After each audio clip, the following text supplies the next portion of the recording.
Welcome to ExcelGainz. In this video, I will teach you how to use the if function in Microsoft Excel. So here's a simple example. Just say you want to check these parties to see if they have the appropriate size turkey.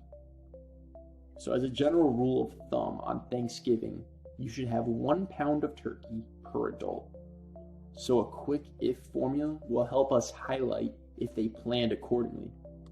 So we're going to start in cell E4 and write equals if, hit the FX, which is the formula builder, to insert a function.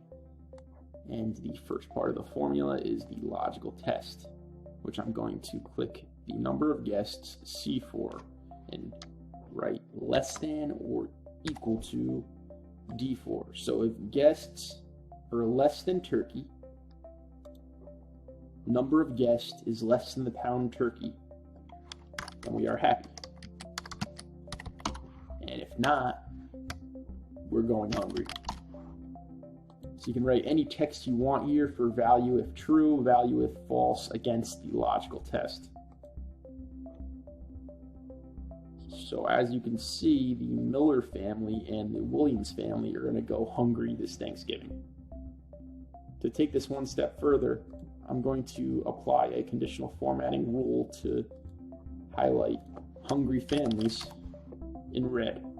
So text that contains hungry will be a light red fill with dark red text.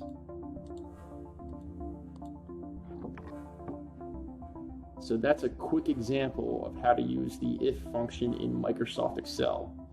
If you would like a private online tutoring lesson, contact us at ExcelGainz.com.